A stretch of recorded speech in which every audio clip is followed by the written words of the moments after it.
Harry IV, la véritable démonstration sur la manière dont les pyramides ont été construites.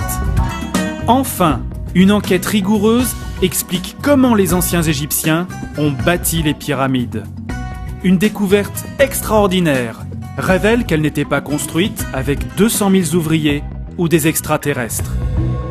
Selon les archéologues, les pierres taillées viennent des carrières toutes proches, tirées sur des traîneaux, hissées sur des énormes rampes et ajustées par une armée de travailleurs. Hisser du sol un bloc de 30 tonnes requiert la force d'au moins 1200 hommes. Ils auraient construit une rampe, droite ou circulaire, de plus d'1 kilomètre de long, qui demande plus de matériaux que la pyramide elle-même. Et ils finissaient dans une sorte d'embouteillage jusqu'à ce que chaque bloc soit en position. Or, des récentes études scientifiques ont découvert la présence d'éléments artificiels dans les pierres des pyramides. Ils trouvèrent les traces d'une réaction chimique, plus précisément une géosynthèse, c'est-à-dire la fabrication de minéraux par la chimie. Ainsi, les Égyptiens ont construit les pyramides en utilisant une pierre artificielle, parfaitement identique à une pierre naturelle. Les blocs de calcaire ont été moulés sur place. Un chercheur français, le professeur Joseph Davidovits, chimiste, expert en géopolymères et en ciment ancien, a résolu l'énigme. Il a découvert la vérité en trouvant des bulles d'air et des fibres piégées dans un calcaire de la Grande Pyramide. Il a découvert des coquillages fossiles en désordre, mélangés, au lieu d'être normalement en couche sédimentaire horizontale. Il a confirmé l'existence d'une technique oubliée grâce à la stèle d'Irtisen, qui se trouve au musée du Louvre. Et aussi, à l'aide des vaisselles de pierres énigmatiques découvertes dans le labyrinthe sous la pyramide de Saqqara. Le mystère est finalement élucidé lorsqu'il découvre des hiéroglyphes sur une ancienne stèle de l'île de Séhel, près d'Assouan, au milieu du Nil. Elle contient la formule chimique utilisée par le grand prêtre Imhotep pour créer les pierres de la première pyramide de l'histoire, la pyramide à degrés de Saqqara.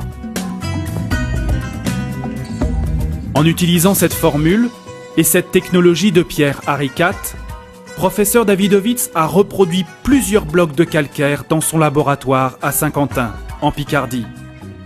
Il ressemble exactement à un calcaire naturel. Le grand Imhotep, l'alchimiste, maître architecte du pharaon Djoser, fabriqua les blocs de pierre et bâtit la première pyramide de Saqqara. Il inventa la technologie de pierre Harry IV. Et voici comment. À proximité des pyramides, des réservoirs ont été creusés dans le calcaire tendre le long du Nil, formant des bassins pour produire du béton calcaire. Les ouvriers commencent par désagréger la pierre friable avec de l'eau venant du Nil. Ils inondent les canaux pour former une boue avec de l'argile. Ensuite, du carbonate de sodium, appelé sel natron, est versé. Ce sel est une substance très réactive. Il est mélangé à de la cendre, riche en oxyde de calcium venant de palmiers brûlés. Quand elle est ajoutée à l'eau, la mixture forme de la soude caustique qui va provoquer une puissante réaction chimique. Puis les ouvriers ajoutent plus de gravats de calcaire et un autre sel, le chlorure de magnésium, appelé carnalite, pour baisser le pH. Après évaporation de l'eau, le béton est prêt.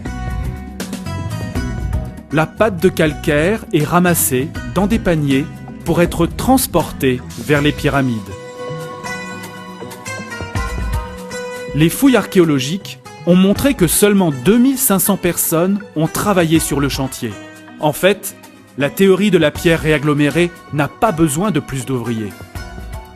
Avec l'aide de rampes en bois et des assises déjà en place, des hommes portent un panier et versent le contenu dans les moules. Puis, le béton de calcaire est compacté et mis à durcir. Des moules en bois ont été préparés. Ces moules sont enduits de graisse pour aider au démoulage du bloc une fois durci. Le mélange est damé dans un moule, comme on tasse la terre avec la technique du pisé, donnant un calcaire réaggloméré, dur et dense. Les ouvriers se tenaient dans le moule, pilonnant la matière humide avec un pilon en bois, tassant le tout contre le bloc voisin déjà en place, produisant ainsi un joint très fin. C'est ainsi que les successeurs d'Imhotep ont bâti les millions de blocs de la pyramide de Khéops, l'une des 7 merveilles du monde antique. La technologie Arikat dévoile une solution logique et simple à ce mystère qui embarrasse l'égyptologie depuis des siècles, montrant comment les pyramides ont vraiment été bâties. En septembre 2002, notre équipe de l'Institut Géopolymère coula une imitation des blocs massifs de pierre de pyramide. Ou plutôt nous devrions dire des blocs authentiques de pyramide. Nous avons utilisé les mêmes ingrédients géologiques que les anciens Égyptiens 4500 ans auparavant. Ces blocs massifs ont la même composition chimique et apparence que les blocs des grandes pyramides. Le calcaire utilisé contient des coquillages fossiles appelés neumulites, qui est identique à celui trouvé en Égypte. Comme à Gizeh, notre calcaire français est si désagrégé qu'il est inutile de le broyer. À la différence de celui de Gizeh, il ne contient pas d'argile kaolin. Le tas de calcaire délité est présenté avec les réactifs chimiques, chaux, natron et argile kaolin. L'ensemble va réagir dans le bassin pour produire la soude, qui va ensuite produire in situ, dans la pierre, la colle géologique dont nous avons besoin. On commence à faire le ciment en mélangeant le carbonate de soude, le natron égyptien, et la chaux dans 500 litres d'eau. On ajoute ensuite le kaolin, déjà inclus dans le calcaire de Gizeh, et on mélange avec un outil en bois.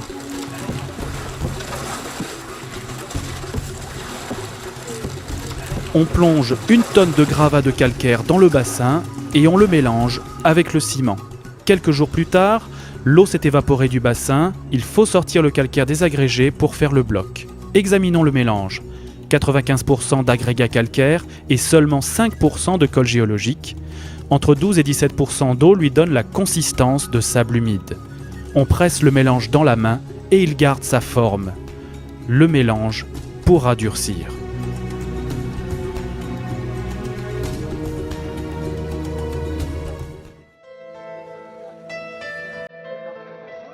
Nous faisons tout à la main, formant une chaîne avec des seaux de la zone de mélange jusqu'au moule.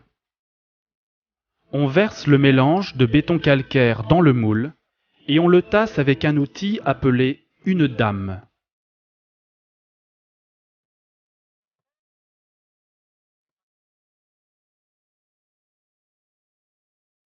Tasser le matériau demande peu d'efforts. Le compactage donne de la cohésion et le mélange donnera une grande dureté pendant la phase du début de prise.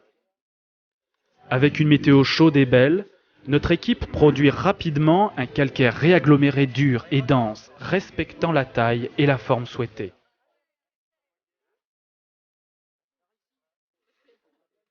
Le moule est fait avec de petites planches de bois, qui seront réutilisées plusieurs fois pour faire d'autres blocs. Avec cette météo idéale, le procédé s'applique facilement, il est si simple. 4 heures plus tard, nous démoulons. Le calcaire synthétique ressemble à une pierre naturelle. Nous n'observons aucune trace d'empreinte du bois. Joseph Davidovits présente les 4 premiers blocs déjà réalisés. Les 2 gros blocs pesant jusqu'à 4,5 tonnes, plus humides, ont donné un fini lisse. Les 2 petits blocs pesant jusqu'à 1,3 tonnes, les moins humides, ont donné un fini plus rugueux. Celle-ci, son aspect correspond à un calcaire que l'on retrouve sur les sites des pyramides et qui a l'aspect d'un matériau taillé grossièrement.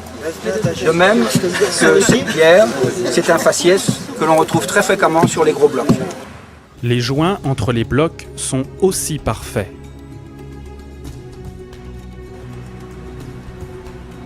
Dans 3 mois, avec le climat du nord de la France, les pierres auront pleinement durci.